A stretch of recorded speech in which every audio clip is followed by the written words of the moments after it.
Okay,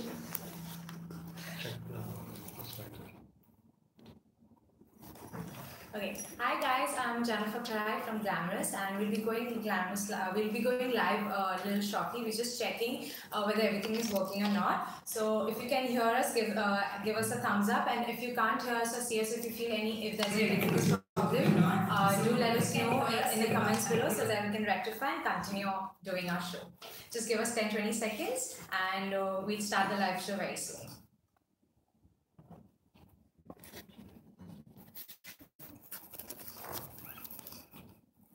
Instagram is live? Great. Okay.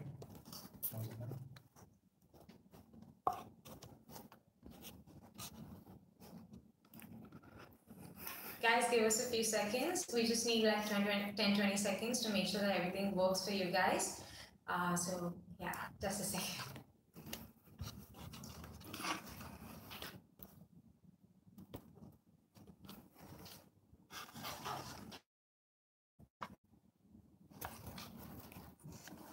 Oh, okay. All right. So as you know, the only reason you think we're looking a little off is recording, but we wanted to go live today for this very purpose. Is that the topic for today is a little different. So we made sure that we go live anyhow, and that's why we have phones. So if you think that we're not looking right at you guys, it's because we're looking at the camera. And once we are done with the whole live show, we're going to re-upload it again, the whole live show on our Facebook page. So do stay tuned for that.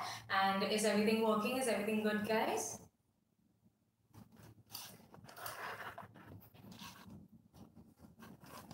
Instagram is okay. Yeah. Okay, Facebook. Great. Facebook's okay? Good, you come in. You're sharing.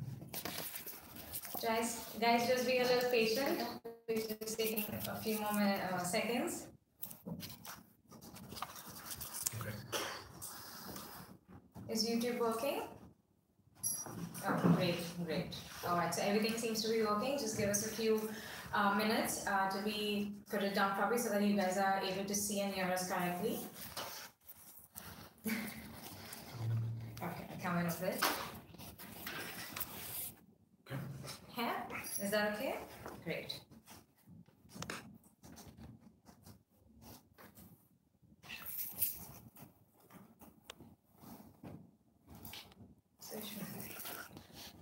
Start, Jen. Go for it. Yeah? Alright, so we're live now. If you get any difficulties hearing or looking at us, do let us know in the comments below. And yeah, so we're going to start with the show. Hi guys, I'm Jennifer and welcome back to Glamrs Live. And today, as you all know, our topic of discussion is a little different. I know we've been doing a lot of hair, skin, nutrition, and yes, other physical part of all these things are really important. But today, as you know, our topic is a little different and it's all about mental health. And we were so happy and overwhelmed by the fact that we got so much response from you guys. You guys sent us your questions via email, that is live@glamrs.com. We got a direct message from Instagram, we got Facebook messages, we got YouTube, we got messages on YouTube. So we did get a lot of response on this subject, and so glad that you guys are coming forth to talking about these things. But so without further ado, let's welcome Pratishtha Trivedi Mirza. Hi Pratishtha. Hi Jennifer. Welcome to Glamrs. I'm so glad you're doing this particular topic for us today, which is all about mental health. Yeah. All right. So guys, keep sending us your questions. And Pratishtha, before we get into a little the serious part of our show, why don't you tell us a little bit about yourself? Okay, so I'm a clinical psychologist with Inner Art, and we provide online counseling services. So if you have any concerns such as maybe sadness or anxiety or any relationship problems or nothing in specific, we provide therapy and counseling services for that. As well. All right. How did you get into becoming a psychologist? Oh, I mean, I have been wanting to be a psychologist since the time I was in school. Oh. So I've studied psychology in school, and then I did my bachelor's and master's, and then an MPhil. And post my MPhil, I've been practicing for 6 to 7 years now. That is wrong. That's so great. Yeah. Okay, guys. All right. So, guys, I know you do. Some of you might know Pratisha because she's done a series on pregnancy and ovulation. So, if you want to see that video, we'll put the link in the comments below. And moving on, if you know the drill, if you want to get your questions answered, please make sure to put in the comments below and share this video with your friends so that they too can get their questions answered. Alright, so Pratisha, I always wanted to know what, according to you, is the most taboo subject in our society. Like, people don't often talk about it. See, even though times are changing, I mean, I do want to acknowledge that it has changed a lot, especially with celebrities coming up and sharing their own mental health struggles. But mental health and mental illness is still a very stigmatized topic. People don't really want to talk about it. There are lots of myths and misconceptions about it, and I'm hoping to, clarify it through today's live, and even through, in general, talking about mental health. I mean, there's an old saying which says that if you don't understand something, it scares you. Right. And I think a lot of stigma about mental health is because of that. People don't understand mental health. And coming up with a solution, like, into a professional if needed, like, going for therapy. A lot of times, people, even if I'm in sessions, people ask, okay, how is it different? I can just talk to a friend, or I can just talk to a family member. But the big difference is that a therapist first, intentional. Secondly, they're objective, they are non-judgmental, and they are trained to give you, objective answers. They aren't biased. Right. So if you have an argument, say, with your spouse, and if you talk to your mother may have a different perspective on it because she's concerned about different things. Whereas a therapist will be able to take your own perspective. And I think that's the biggest difference between, in general, talking to someone, which also is very important because, when people come up to us with concerns, we do say that you need to talk to people in your life as well. Right. Because isolating yourself is not the answer to your problem. Because people generally tend to do that. Because they're not open to say if they have depression. They wouldn't like to talk about it because they think if they talk, they are going to be judged by what they are feeling. Of course. So they kind of isolate themselves. So that shouldn't be the case. And also there's another problem with isolation. What happens? Any actual help that you can get, you don't seek it. Right. So, one, you're not talking about it, you're just keeping it all in, and that delays any help that could have really benefited you. Maybe you don't understand that you need help, but you share it with someone and they can sort of, support you in seeking help, guide you on how to seek help. So talking about it becomes all important. Alright, okay, moving on, guys. As you know, we go live every Thursday at 12 o'clock on Facebook, YouTube and Instagram by however we can, because it's really important that we address all these questions to you guys. So do let us know which other topic would you like us to discuss next, and we'll bring in an expert on the same. Put your answers in the comments below. Also, I would like to tell our audience that we have a new private group called Glamrs Confidential. This is an exclusive members only group where the Glamrs team gives you an insight, exclusive video content and inside scoop on latest deals, discounts, product reviews and a lot of other things. So if you want to be a part of that group, make sure to click on the request to join button and answer the question, and we'll put the link in the comments below. Also, answering the question is of utmost importance because we will not sign you up otherwise. So we'll put the link in the comments below so it's easier for you to join. Alright, so before we're going to start taking questions, but I just want to let you and our audience know that we have changed the names that we have sent. We've given them to respect their privacy, and we have kind of reworded, paraphrased a few of the questions so it's easier for you and our audience to understand. Alright, so moving on, let's start. Sure. Alright, okay, so the first question is from Alisha. She asked us on YouTube. Her question is, my husband is very caring by nature, but he can be extremely rude. He imposes restrictions and also abuses me and my family. What can I do?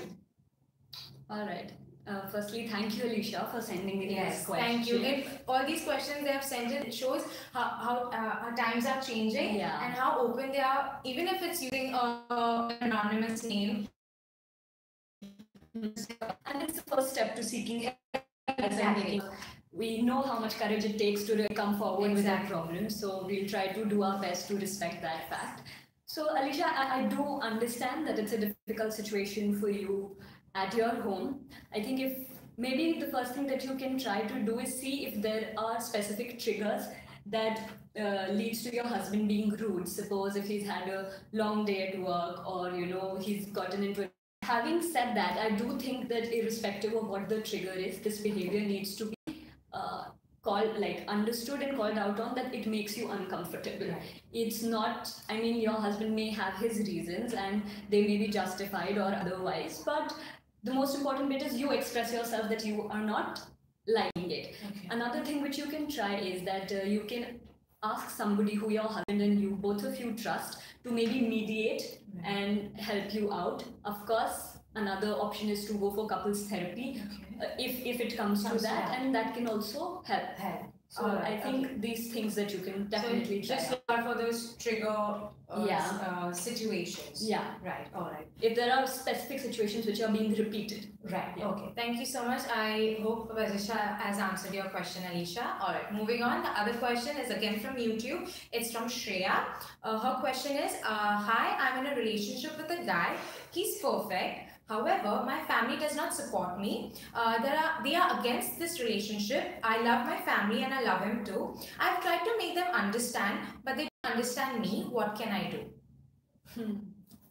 Okay, Shreya. Yes. I do get what you are saying. I think a lot of times parents and children have very different perspectives on what is okay and what is not okay.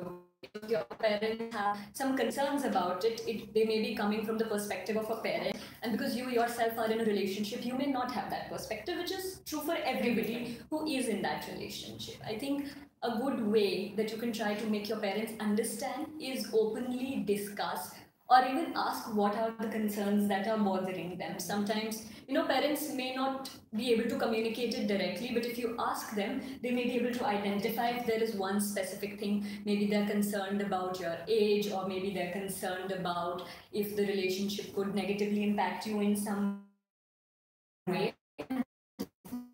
Even else. So once you ask them what it is, you can sort of explain them more specifically.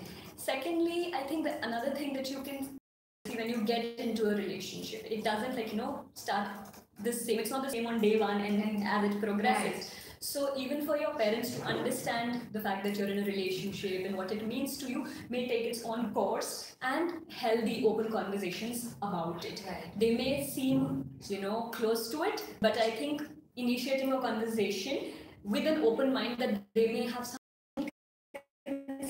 also help them, sort of reciprocate the understanding that you're showing. Right. Yeah. And also, if you take an initiative to talk to your parents, that also shows them that she knows what she wants. Yes, of so course. They might also take that into consideration while having an open discussion. Of course.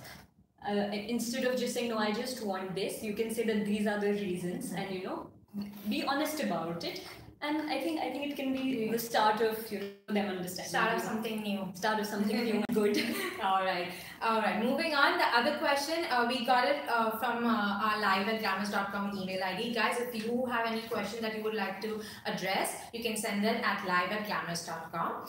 This is from Priyanka. Hello, ma'am. Okay, this is a long one, so I'm going to read it, and if you can address it all together, we'll do it. Otherwise, we'll take it half and half. All right. So, hi, ma'am. I've been in a relationship since the past 2 years. We both love each other, but I have trust issues. Every time we fight, she panics, so I panic, as I feel he will start talking to his ex or other girls I've seen him flirt with. I trust him, but his ex sent me a fake screenshot about him being physically attracted towards her. This makes me feel less confident about myself and my body. We spoke about it, and he has assured me that he doesn't want to talk to her, but as you know about my trust issue, I frequently check social media to keep a track. He changed his passwords last week and asked me to trust him, but I'm scared that he will unblock all the girls from his past and cheat on me. Please help me out of this situation. All right. Thank you, Priyanka, for sending in your question. See, in any relationship, especially a romantic relationship, the most important, it is built on 3 aspects: communication, trust, and respect. Okay. And all of them go hand in hand. So if you're having trust issues, I think the first question that you need to ask yourself, that where is this trust issue coming from? Did something happen where your trust was broken, either in this relationship or in the previous relationship, so that you have a starting point. What is essentially your fear?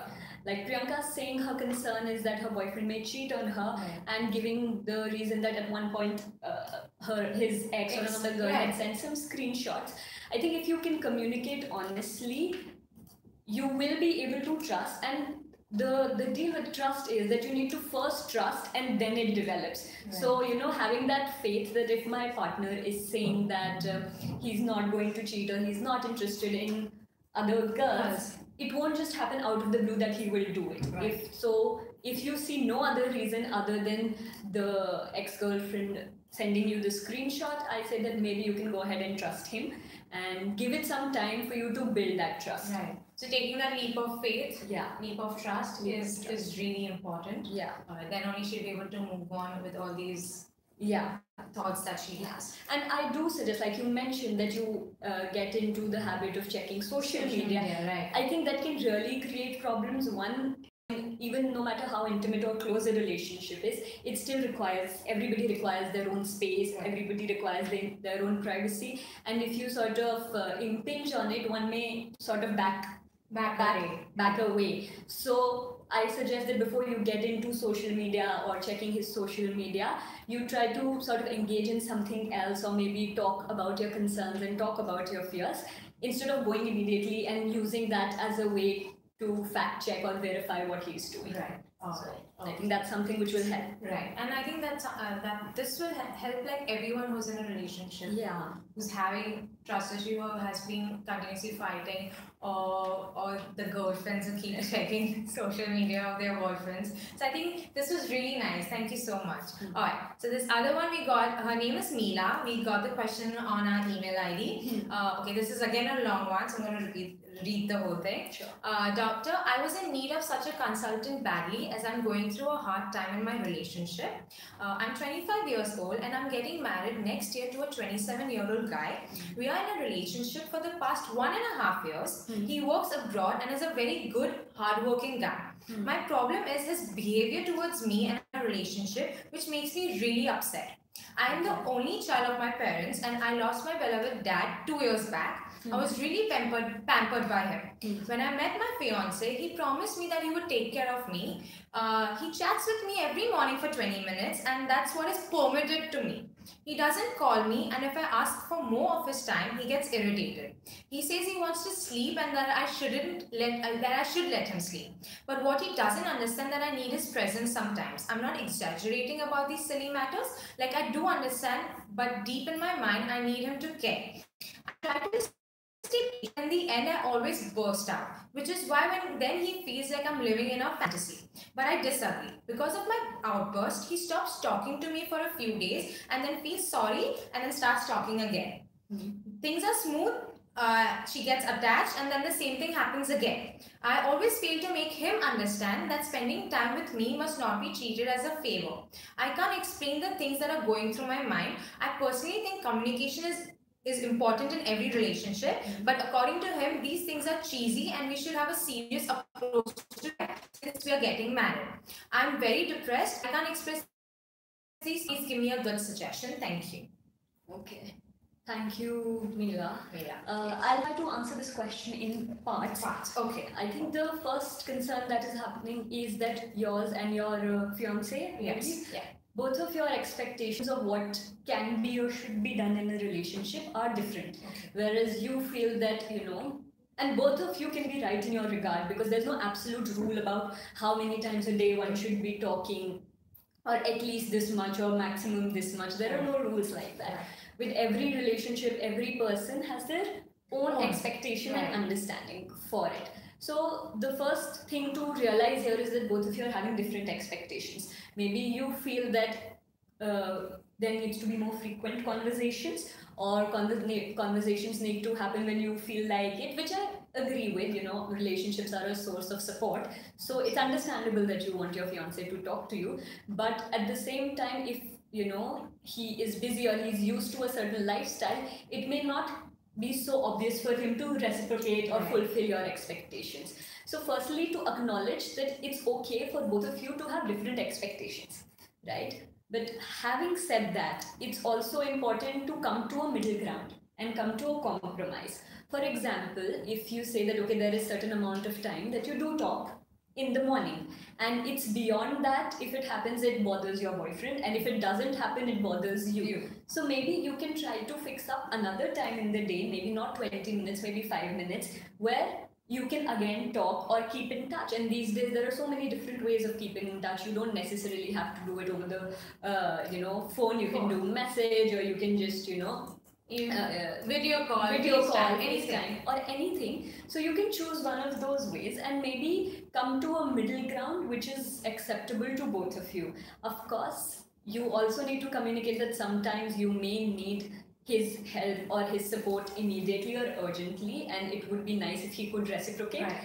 And the same way, you can understand that sometimes it may not be possible for him to reciprocate. So I think that's something that you can do about it. All right. Okay.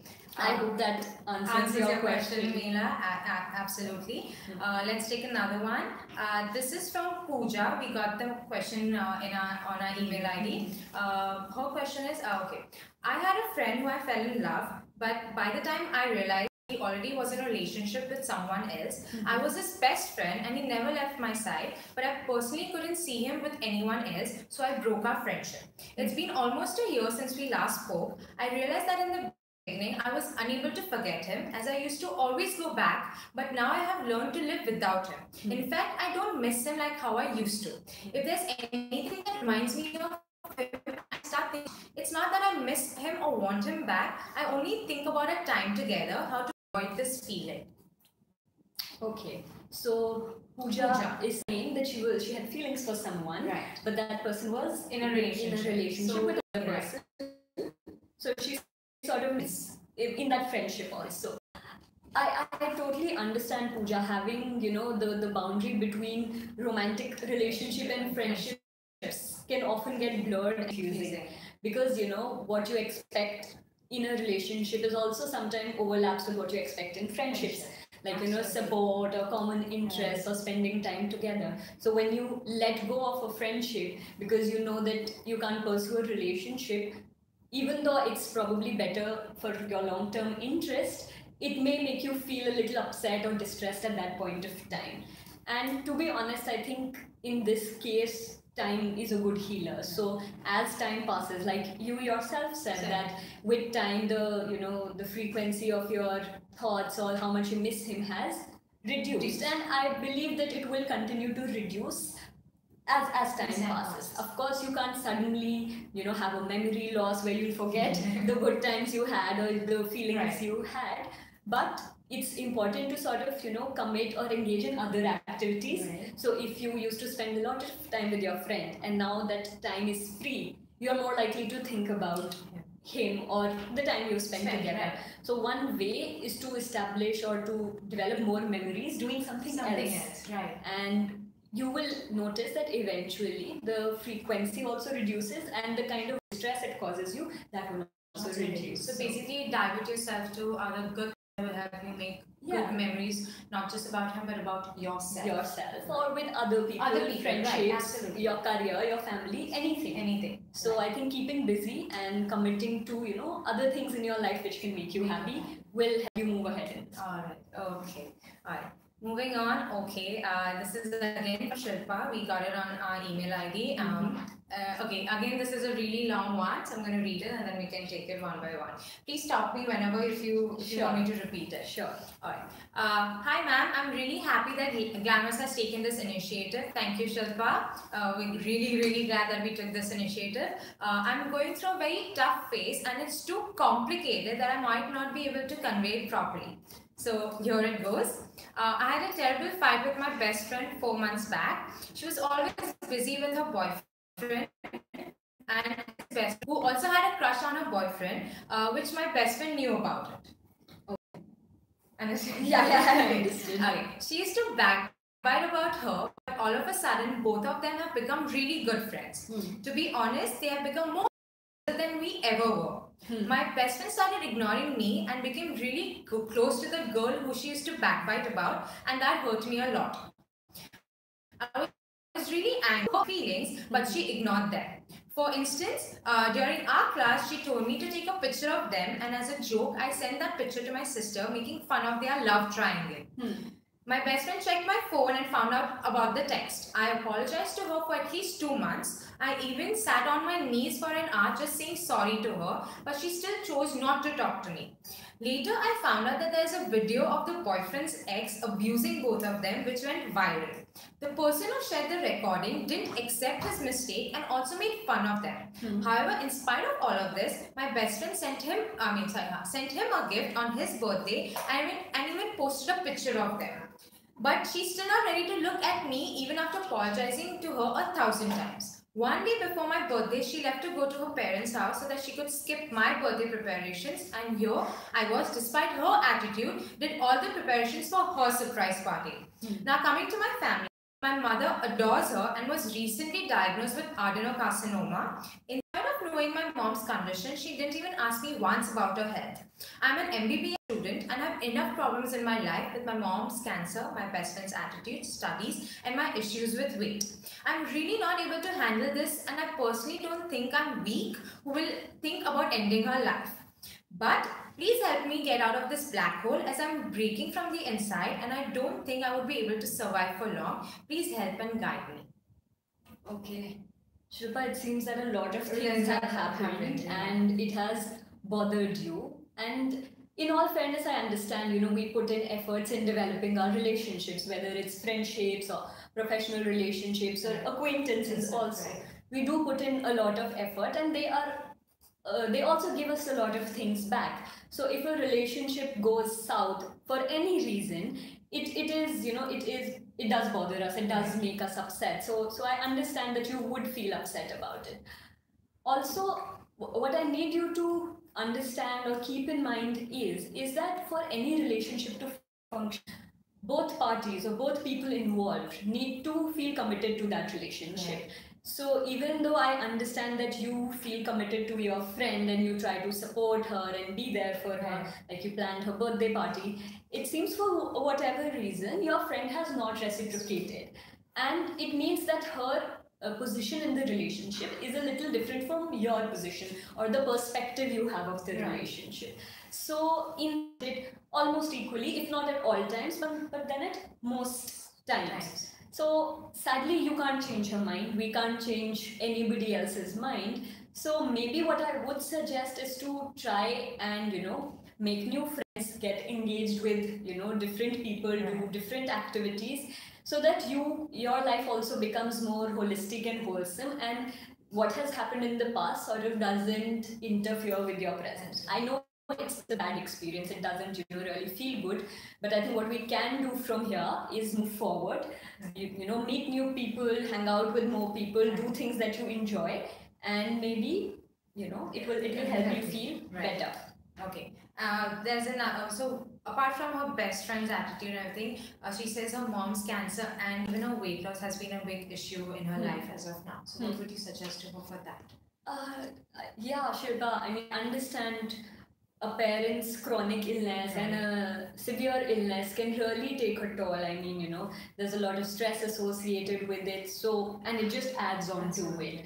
And the same way with your weight issues. I think for both these things, maybe having a healthier lifestyle, in which you're getting enough sleep, you're eating the right food, you're getting regular exercise, will help you build up your coping skills. Right. Oh, okay. So, we feel that, mental health and physical health are often separate, that one doesn't impact the other, but that's not true. A lot of times these are, or most times in fact, these are interrelated. If you're not feeling physically well, we also don't feel emotionally well. And if you're not feeling emotionally well, it's vice versa. You may feel tired or lethargic. So we can approach this both ways. While you try to manage your emotions better, it's equally important to try and keep yourself physically healthy as well. So, in PCOS especially, you're at higher risk of depressive symptoms or anxiety symptoms or negative thoughts in general. So maybe, maintaining a healthy lifestyle with a healthy and nutritious diet, getting enough sleep, getting a good amount of exercise will also eventually and in the long term help you deal with negative emotions. I hope Shilpa Pratisha has answered your question. The next question we got was how to deal with stress and forget when someone rejects you. Before balance stress and everything life, it may start interfering in other parts of your life. That you know that there is, even more a need to sort of address it. Some stress is unavoidable, but we can still try our best to deal with it. So again, addressing your emotional health, physical health, and mental health, all three would require with stress. I mean, I'll answer this question as well, but in general, you know. Looking out or taking support from other people. A lot of times, especially with mental health related issues, people feel that if we ask for support, or even if we go and tell someone that, listen, I'm having a problem, it's an acknowledgement that something is wrong with me or I'm weak. And that becomes an added source of stress. So it's, all of us go through it. It does not mean that you are weak. It does not mean that something is wrong with you. Sometimes situations can get overwhelming, and it's better to acknowledge it's not such a big deal. I agree that sometimes it may not be a really big deal immediately, but if ignored, it can turn into something more intense or significant. So taking steps, identifying, acknowledging, and taking steps becomes all the more important in the long run as well. Okay. And coming to Meera's question, how to deal with stress and forget when someone rejects you? I mean, Meera, rejections are difficult.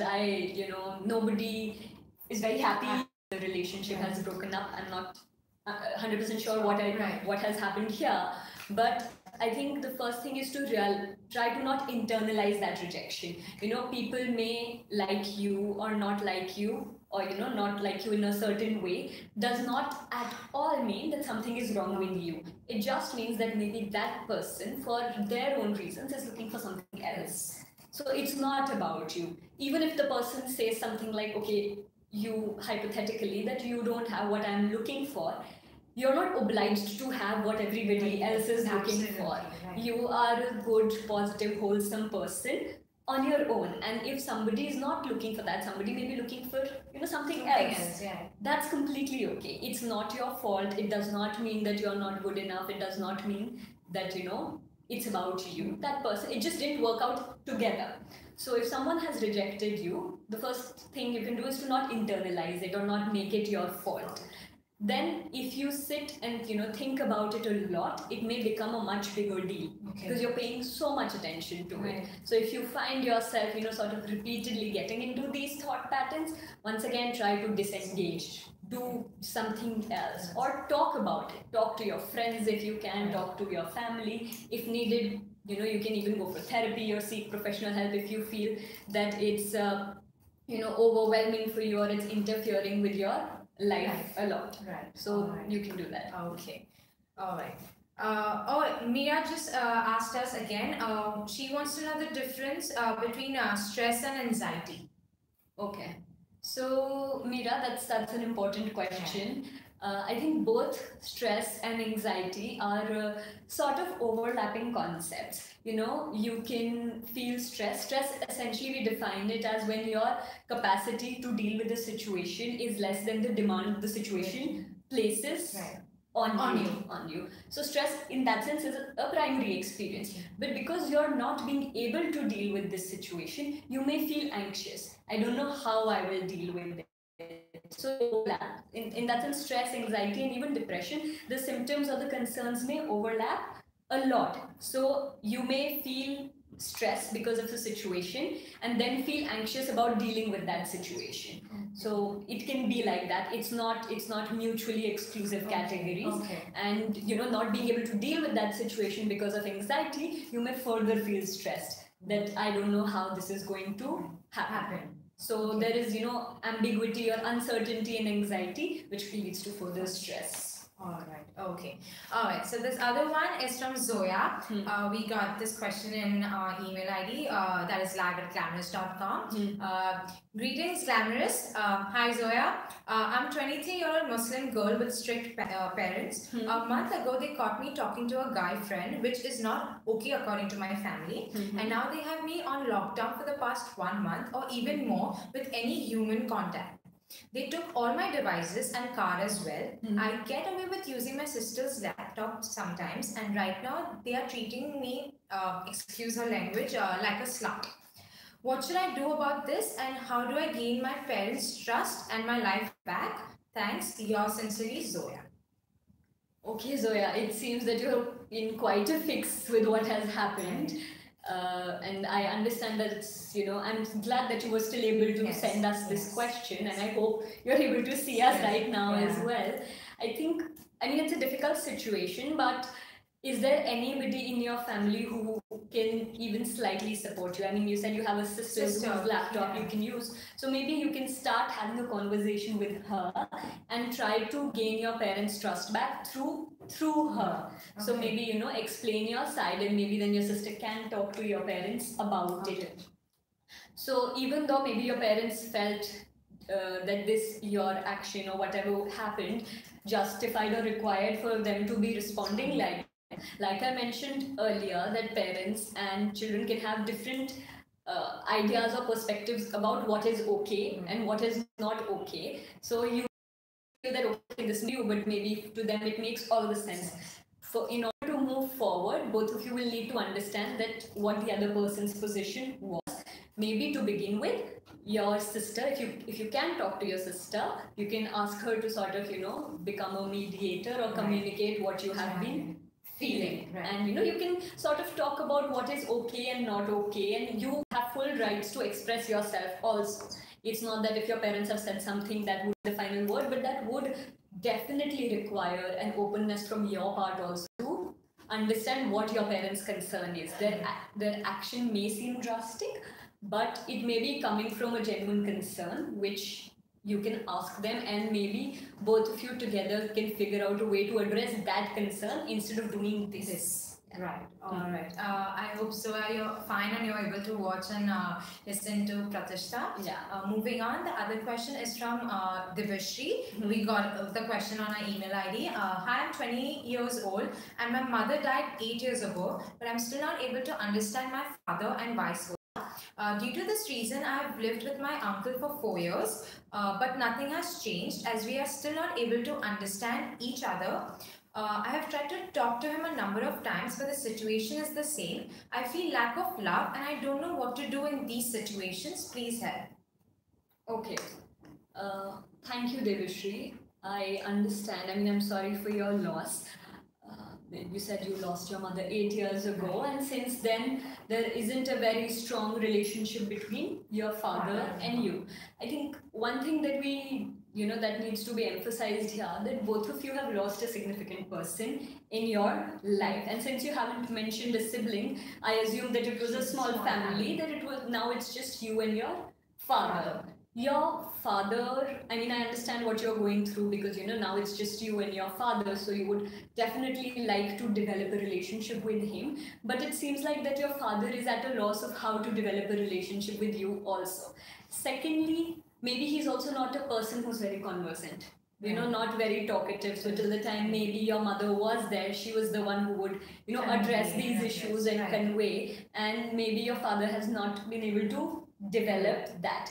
I think there is no one way a parent-child relationship has to be, right? But if you are looking for support and understanding, maybe you can explore other relationships in your life as well, while continuing to try to communicate with your father and understand that what could be causing his him not being able to communicate and him not being able to understand. But I know it's not an ideal situation at all. It's a difficult situation, but we can make something out of it. Let's not look for a very specific kind of relationship, at least in the beginning. Maybe it will develop from there. Maybe we assume that just because it's a parent-child relationship, there would be a lot of comfort and trust and understanding almost instantly, but that doesn't really happen.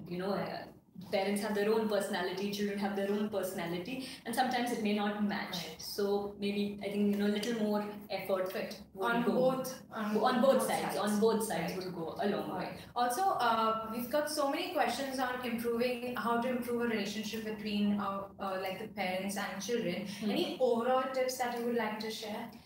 I think for parents, I would first like to address the parents that you need, your relationship with your child isn't a static thing. When a child is very young, maybe a toddler or just started school, the relationship you share with them would be different. As they grow into, middle schoolers or pre-adolescent, it would change again. Then in teenage, it would change again. Then in youth, it would change again. And then later, it would change again. And there needs to be an openness of this transition, because children are also, like, parents have developed personalities when they have children mostly. But children's personalities develop almost till the time they're 20, 25. So which means that there would be a lot of transitional changes. So when you're trying to build a relationship with your child, try to take into consideration their age. So for example, teenagers are more withdrawn. I'm saying a generic statement. It may not be true for every teenager in an equal amount, but teenagers are more withdrawn. So being, maybe very overbearing will make them back away further. So try to understand that as long as you have, clarified basic things with them, what is experience,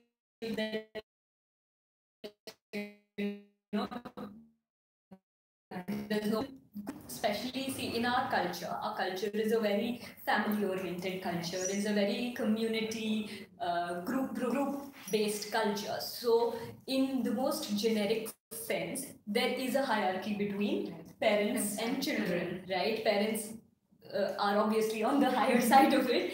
So, if children, because even though they may feel with a lot of conviction that what they're saying is right, saying it very aggressively may not work out, because parents in most cases expect, and rightly so, because that's how they have grown up, a certain amount of respect, a certain amount of doing what they say. So even though if you're very sure, I think the need is to communicate without offending, right? So that it doesn't blow up.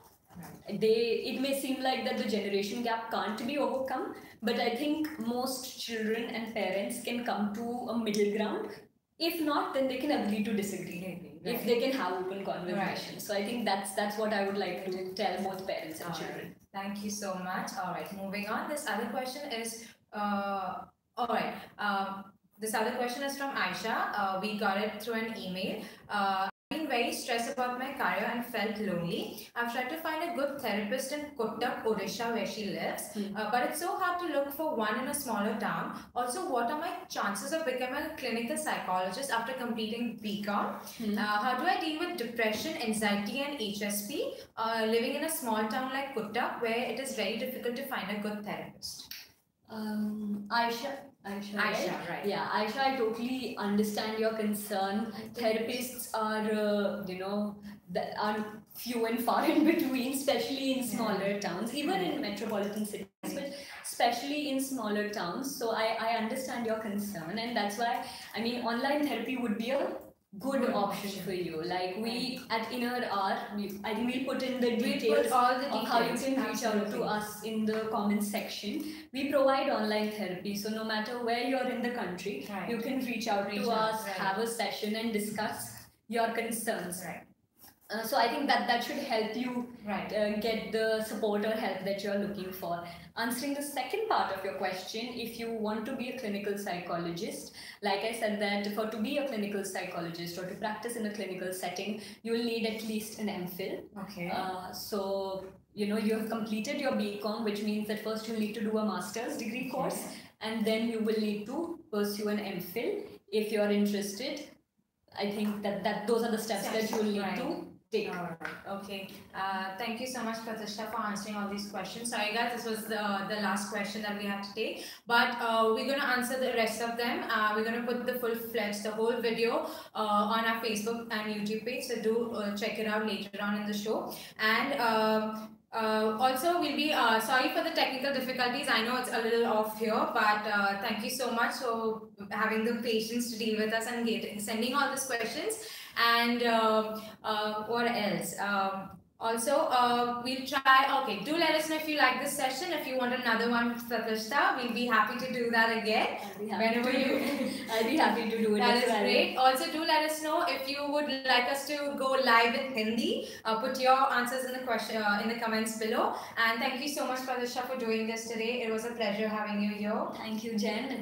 I'm glad to have been getting these questions and answering. It's good that people are, open to asking these questions, and that's always the best first step that you can take. It's never too late. Never too late. Always the right time to seek help. All right. And thank you so much for sending us the questions. If you want to continue doing that, we have our email ID, that is live@glamrs.com. You can Facebook message us or DM us directly on Instagram. Thank you so much for coming on this live show today. Have a great day. I'm Jennifer Karai, and until next time, stay tuned and stay glamorous.